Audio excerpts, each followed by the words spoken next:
Hello everyone, it's me again, Ray Andrews, and come along with me on this quick exercise on wet into wet skies. I've taped off just a couple of little squares and rectangles on my piece of paper, and I've put in a horizon point with a pencil line, and I'm just going to work on wetting the top of the sky where I think the sky is going to be. Completely made up image, this one. So paint along with me if you want. Let's just play with what happens with the paint when it hits the water. I'm using a wide brush, just a wash brush, to wet the paper. The whole paper, except from below the horizon point, is wet. Now I'm using a mixture of cobalt blue and permanent rose together, and I'm using my dagger brush, and I'm tilting my page a little bit. I'm holding my hand on the top left hand corner and I'm tilting the page a little bit, so with gravity the paint's going to run down. But I do like slight diagonals in my skies. I don't like things that go completely horizontal all the time. And you know, when you see the paint move like this, you get all sorts of ideas. I mean, you could even think about making it a rainy sky with the heavens opening up. You can see that beautiful mistiness that the paint has given you. And now I'm adding quinacridone coral. And I'm just kind of popping that into mostly the white areas below what the first paint marks made. If it goes into the blue, it's going to make the blue grey. But with the permanent rose and blue mixed together, it'll go quite comfortably into the area with the quin coral. Still tilting my page. I like to have my corners a little deeper in value when I'm doing a sky in particular. So I'm adding much more guts to my pigment for the corners. Still using my dagger brush, just touching up the horizon area. Now the bottom of my page is dry, remember, but I think I've got it fairly well situated in the sky, and now I'm going to use a directional drag, and this is just with a clean brush, and I just catch the paint from the underside, still tilting my page because I don't want it to back run into the sky, and I'm letting the water tease the paint down. And again, I'm creating diagonals in my ground area, my bottom area, but I'm going in the opposite direction to what the sky is. Creates a bit of tension. And I'm still using the same colours. It's only 3 colours so far. Just leaving a lot of the white areas are just areas that are not wet with water at all. So the paint won't go there. Now I'm getting a little less water with my pigment as I'm mixing it. Same colours, but I'm now starting to pop that into especially the horizon point to create some sort of demarcation between the sky and the land mass. Still using my dagger brush and just floating into the areas that are already wet. But those areas that are left white, they're dry paper. So it's kind of saving me, and I'm keeping a lot of the white still showing. And it's kind of a nice area to leave the whites slightly in the center and to the right in my particular case. I'm tilting the page and letting it run down because I do not want that very watery area to back run when I put the page flat again. I don't want to make any marks into my sky. And I just clean off with my tissue at the bottom of the page.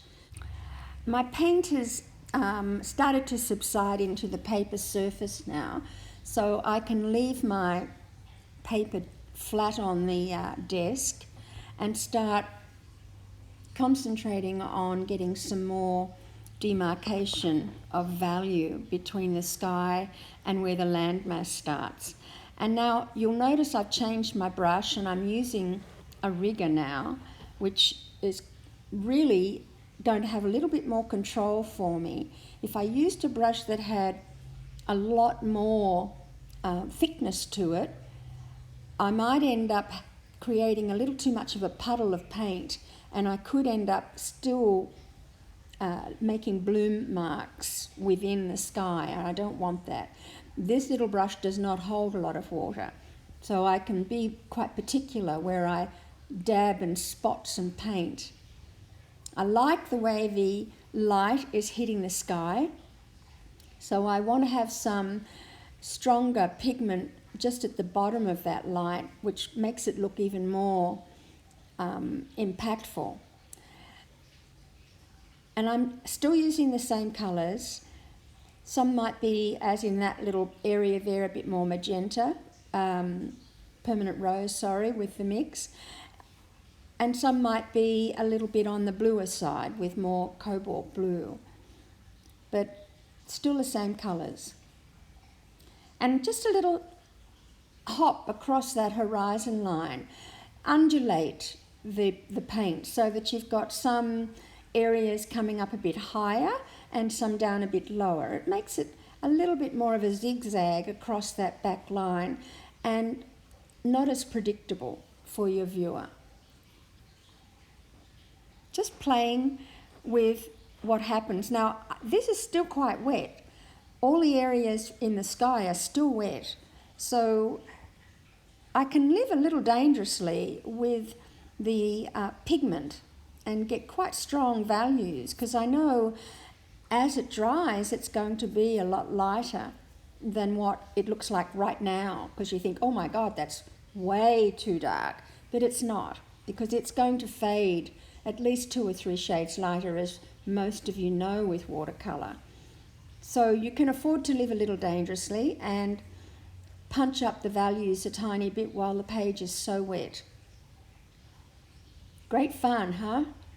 And great exercise just to loosen up and get you feeling less precious about your white paper.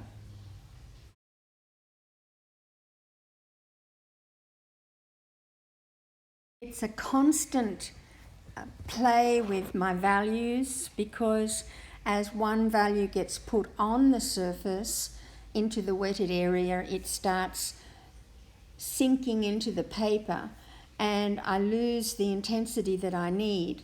So I want to probably make one area of this painting a wee bit darker and stronger with more information for your viewer, either with more tonal variation or maybe some linear marks that indicate trees or something like that. I think I'm going to go with just keeping it fairly abstract. But even now I'm putting in some vertical marks here which are going to diffuse, but they're slightly different to what the other marks are.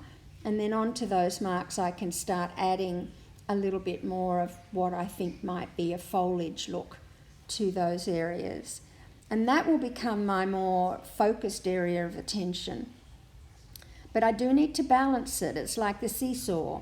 I always think about an adult on one end of the seesaw and a kid on the other end of the seesaw, because in art, balance in art is actually imbalance. So you want one side of your painting to be a little heavier and more concentrated than the other side.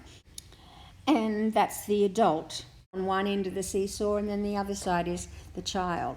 So the weight is not evenly distributed, it's uneven. That's what makes a painting so much more interesting. And then it's up to you just how much you do want to put into a painting like this. I rather like the idea of leaving things a little less explained, and it's just an exercise, and the main thing was to show you how to do a lovely wet into wet sky.